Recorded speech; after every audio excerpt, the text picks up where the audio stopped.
Code है ना, ये उस मशीन में ऐसे टैप होगा और वो गेट खुलेगा, तब स्टेशन के अंदर जा सकते हैं।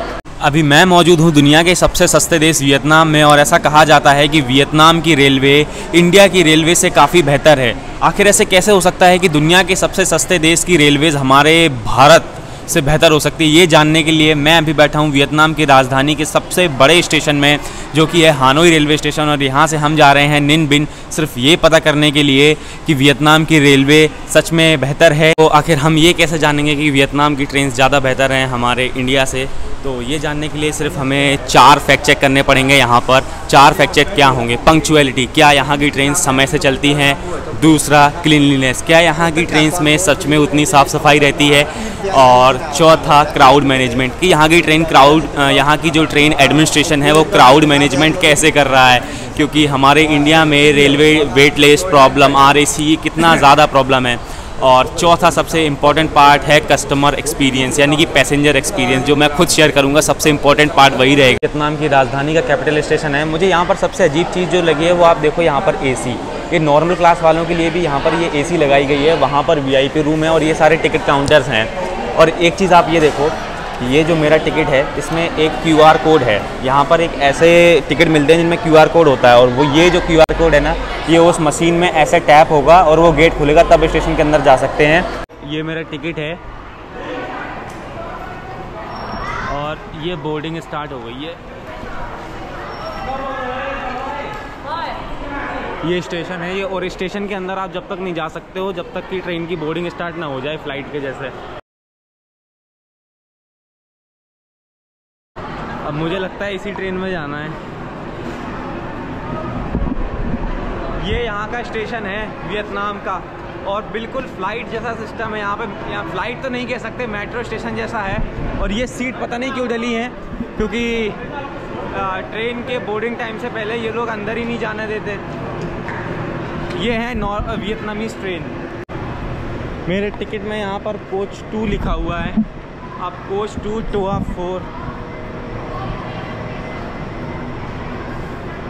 यहाँ पर एक चीज़ नोटिस करिए, इसमें जनरल डिब्बे नहीं है। पूरी ट्रेन यहाँ पर एयर कंडीशन होती है, पूरी ट्रेन एयर कंडीशन है। क्या बात है।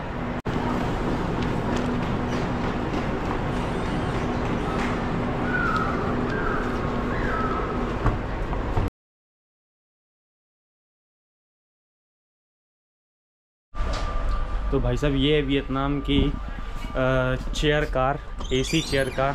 हर कोच में रेलवे का स्टाफ रहता है यहाँ पर, और ये स्टाफ आपका बाकायदा टिकट चेक करता है। इंडिया में ऐसा कुछ नहीं होता है आप बैठ जाओ, अगर TT आया तो ठीक है, नहीं आया तो कोई टिकट चेक नहीं करता है। यहाँ पर आप बिना टिकट के ट्रेन के अंदर ही नहीं घुस सकते। ट्रेन के अंदर की तो बात छोड़ो, आप स्टेशन के अंदर ही नहीं घुस सकते बिना टिकट के। ये वियतनाम रेलवेज़ की एक और बात है। और मैं पूरी ट्रेन जो है ना, मैं पूरी ट्रेन कवर कर चुका हूँ।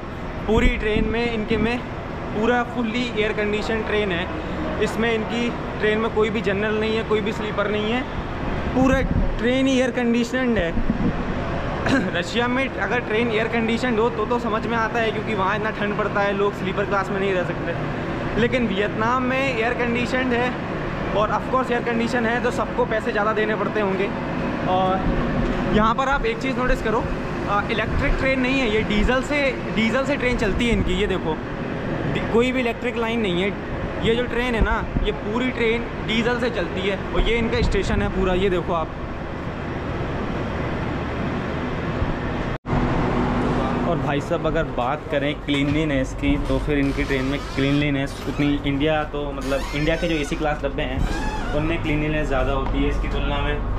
यहाँ पे दूसरा ट्रेन का डिब्बा लग जाता है, आप क्रॉस तो कर ही सकते हो, लेकिन यहाँ पे अगर आप क्लीनलीनेस देखोगे तो उतनी भी ज़्यादा नहीं है। तो क्लीनलीनेस में मैं यहाँ पर कंपैरिजन नहीं करना चाहूँगा। बट और भी चीज़ हैं जैसे कि कंफर्ट, तो कंफर्ट वगैरह तो काफ़ी सही है। और प्राइस वगैरह देखा जाए, प्राइस भी सही है इस रेंज के हिसाब से, कि आपको ये सारी सुविधाएं मिल रही हैं बहुत ही कम प्राइस में, जो कि लगभग 300 रुपये में यहाँ पर आप AC में सफ़र कर सकते हो 100 किलोमीटर के लिए। और भाई साहब, अगर बात क्लीनलीनेस की आए तो टॉयलेट तो सबसे पहले देखा जाए, क्योंकि टॉयलेट यहाँ का कहाँ है। ये ओ भाई साहब, ये देखो यहाँ पर प्रॉपर वॉश बेसिन दिया हुआ है हाथ वगैरह धोने के लिए। ग्लास है, क्या ये पानी पी सकते हैं क्या हम लोग, ये पता नहीं है मुझे, लेकिन ये तो अलग ही चीज़ देखने को मिली है। इसके अंदर गर्म पानी है, काफ़ी गर्म पानी है इसके अंदर।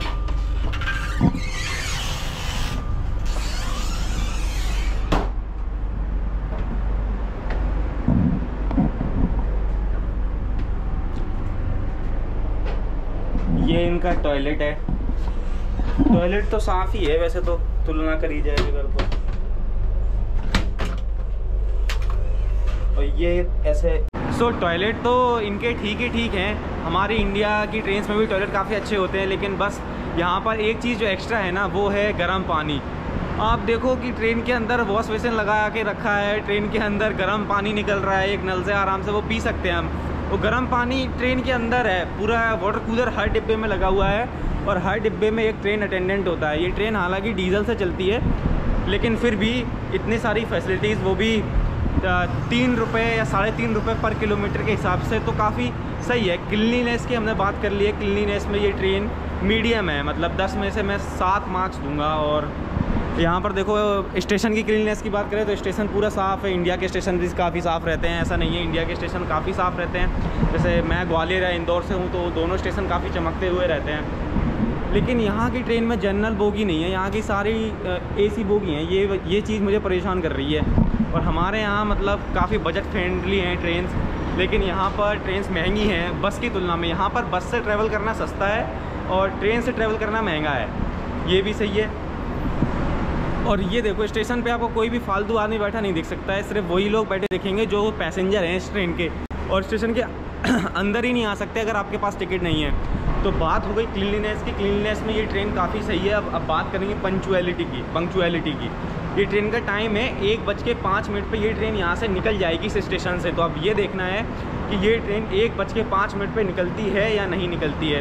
क्योंकि इंडिया में अगर आप ट्रेन को देखोगे ना, ट्रेन इतना ज़्यादा लेट करती है, ये मैं आपको ही क्या बता रहा हूँ, आपको पता है, आप मतलब इंडिया में ऑफकोर्स रहते हो तो आपको ज़्यादा पता है।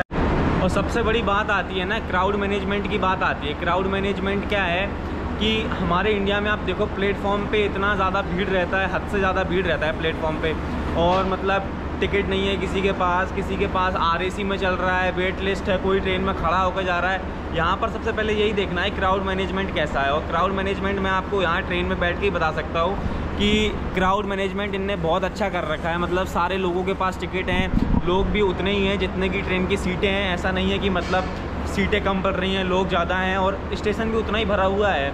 अब या तो इसके 2 चांसेस हो सकते हैं, या तो यहाँ के लोग ट्रेन से ट्रैवल करना कम पसंद करते हैं, या फिर ये लोग इनफ ट्रेन चला रहे हैं, यानी कि एक ही रूट पे 4 ट्रेनें चल रही हैं, 5 ट्रेनें चल रही हैं, जिससे भीड़ को कंट्रोल किया जा सकता है। और अगर आप मेरी मानोगे ना, तो ऐसे ही जिस रूट पे मैं जा रहा हूँ ना 100 किलोमीटर के लिए, उस रूट पे 4 ट्रेनें चलती हैं, एक सुबह 6 बजे, 9 बजे, 1 बजे और 5 बजे।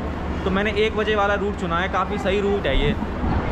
तो मेरे ख्याल से इन्होंने ये बहुत अच्छा मैनेज करके रखा हुआ है कि हम एक रूट पे 4 ट्रेनें चला देंगे तो भीड़ अपने आप मैनेज हो जाएगी। और अब आती है सबसे इम्पोर्टेंट बात, टिकटिंग। यहाँ पर आप स्टेशन पे आके भी अपना टिकट कटवा सकते हो और ऑनलाइन भी टिकट ले सकते हो वियतनाम रेलवेज़ की वेबसाइट से। अब बात आती है कि टिकटिंग काउंटर, यहाँ पर आप AC का रिजर्वेशन भी टिकटिंग काउंटर पे करा सकते हो। इंडिया में ऐसा नहीं है। इंडिया में आपको 1 दिन पहले जाना पड़ता है स्टेशन, या फिर 2 दिन पहले या 1 दिन पहले जाना पड़ता है स्टेशन, और यहाँ पे आप इमीडिएट ले सकते हो AC का टिकट। जैसे ही आप जाओ स्टेशन पे, बोल दो मुझे टिकट चाहिए, मुझे यहाँ जाना है, और आपको AC का टिकट मिल जाएगा ऑन द स्पॉट। यानी कि इन्होंने क्राउड मैनेजमेंट और इनका टिकटिंग सिस्टम काफ़ी ठीक है। तो टिकटिंग सिस्टम हो गया, क्लीनलीनेस हो गया। अब पंक्चुअलिटी चेक करनी है कि मतलब ये ट्रेन समय से अपने समय पे निकलती भी है या नहीं निकलती। ये आप वियतनाम ट्रेन की खास बात देखो, अगर मेरे पास कप नूडल है और मुझे ये कप नूडल अगर खाना है ना इस ट्रेन में, तो इस ट्रेन में गर्म पानी की सुविधा उपलब्ध है। यहाँ पर एक वाटर कूलर लगा हुआ है जो सिर्फ गर्म पानी देता है। अभी मैं दिखाता हूँ। अगर आपको ट्रेन में कप नूडल खाने हैं ना, तो फिर आपको यहाँ पे सीधा पानी मिल जाएगा, और ये रहा गर्म पानी, सीधे इसमें डालो और कप नूडल खा लो अपने। ये देखो, ये गर्म पानी है बिल्कुल।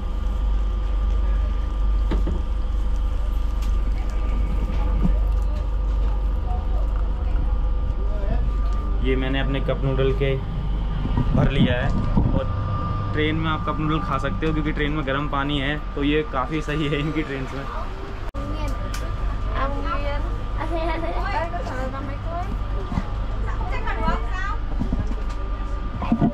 What's your name?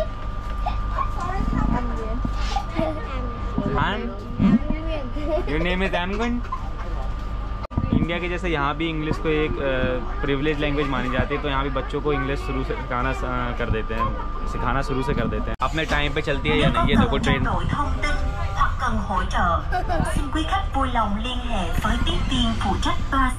13:05 हो गए हैं। बात रही पंक्चुअलिटी की, तो ये देखो ट्रेन चल चुकी है।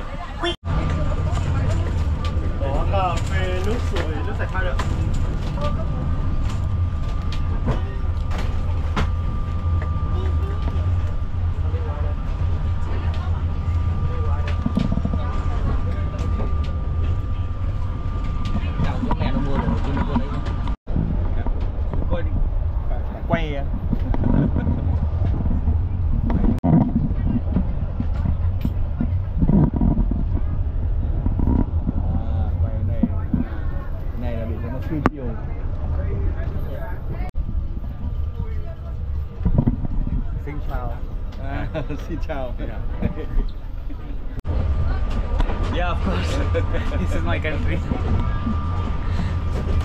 मैंने इनसे ये पूछा था, लेकिन इनके दोस्त को शायद पढ़ना नहीं आता, तो उन्होंने अपने दोस्त को समझाया वो करके, अपने फ़ोन में वियतनामीज़ को ट्रांसलेट करके अपने दोस्त को बता रहे थे कि हैव यू एवर बीन, या फिर मुझसे ही पूछ रहे थे कि अब मेरा तो दीजिए, मैं तो रहूँगा इंडिया में। भाई साहब ये देखो, ये पंखा लग गया है। एक्चुअली पीछे वालों के पास हवा नहीं जा रही थी। गुड।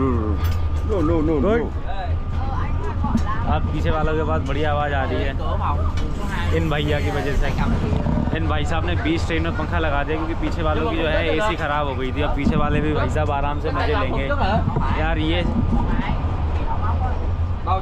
ये चीज़ सही है, मतलब यहाँ की ट्रेन में ये भी हो जाता है कि अगर एसी नहीं चल रही है तुरंत पंखा लगा दिया। इंडियन ट्रेन में ये नहीं हो सकता है, इंडियन ट्रेन में कभी नहीं हो सकता है ये चीज़। कैन आई सिट ना?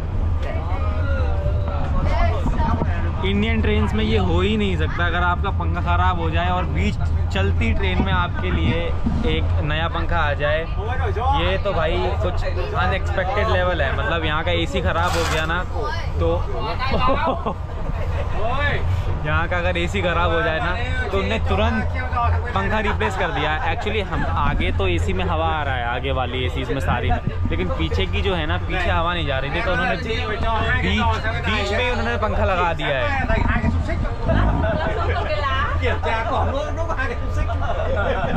पूरी ट्रेन में खुशी की लहर आ गई है, सब लोग खुश हैं आप।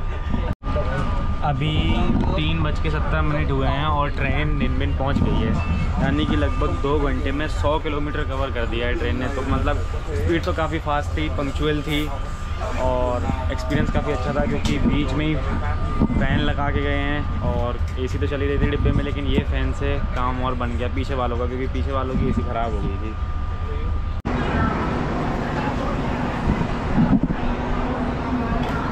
ये हम निन्बिन आ चुके हैं, 5:20 हुए हैं अभी बस। अभी ये देखो आप, नो नो नो अभी 5:20 हुए हैं और हम निन्बिन पहुंच गए हैं। 2 घंटे में पूरा जर्नी कवर कर दिया है ट्रेन ने। बात करें क्लीनलीनेस की, क्लीनलीनेस हद से ज़्यादा थी। और बात करें पैसेंजर एक्सपीरियंस की, तो यार मतलब हम लोगों को तो एसी की हवा लग रही थी, पता नहीं पीछे की एसी ख़राब हो गई थी, तो उन्होंने बीच चलती ट्रेन में उन्होंने उनके लिए पंखा लगा दिया। तो पैसेंजर एक्सपीरियंस तो 10 on 10 ही रहेगा इसमें, क्योंकि इंडिया में ये सब तो नहीं होता 100%। और अब हम बात करेंगे सेफ्टी की, तो वियतनाम में ट्रेन एक्सीडेंट इतने कॉमन नहीं है जितने कि इंडिया में वियतनाम में आज तक ट्रेन एक्सीडेंट में कुछ 5000 लोग मरे हैं और इंडिया में लगभग 20,000 से भी ज़्यादा। अब ऐसा मत कहना कि इंडिया में लोग ज़्यादा हैं, ये बहुत ही घटिया आर्ग्यूमेंट है, क्योंकि मैं रेशियो बता रहा हूँ। यहाँ पे 100 ट्रेन चलती हैं तो मान के चलो एक एक्सीडेंट हो रहा है, इंडिया में 100 में 2 हो रहा है। 100 में 2 नहीं हो रहा है, लेकिन मैं एक एग्जांपल दे रहा हूँ। रेशियो के हिसाब से इंडिया में ट्रेन एक्सीडेंट ज़्यादा होते हैं, बल्कि इंडिया का ट्रेन नेटवर्क भी वास्ट है तब भी। और बात करें यहाँ पर टिकटिंग की तो कोई भी पैसेंजर खड़ा होके नहीं जाता है, सारे पैसेंजर बैठ के जाते हैं।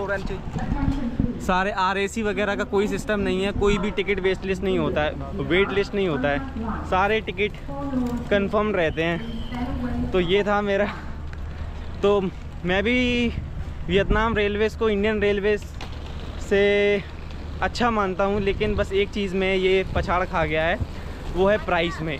इंडियन रेलवेज़ आपको बहुत सस्ते में बहुत ज़्यादा दूरी करवा देती है तय, क्योंकि अगर आप इंडियन रेलवेज़ में ट्रैवल कर रहे हो ना, तो वो आपको लगभग 1000 किलोमीटर भी दे देगी 600-700 रुपये में स्लीपर का टिकट, या 1000 रुपये में। लेकिन ये लोग यहाँ पे सीटिंग चेयर में भी आपसे कम से कम 2 या 3 हज़ार रुपये ले लेंगे। तो अब इंडियन रेलवे चीप है, इनकी रेलवे महंगी है, सर्विस इनकी अच्छी है, इंडियन रेलवे की सर्विस अच्छी नहीं है।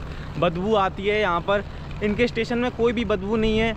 और वो जो टॉयलेट था ना उनका, वो टॉयलेट इतना क्लीन था, उसमें इन्होंने ओडोनिल वगैरह कुछ लगा रखा था, तो खुशबू सी ही आ रही थी।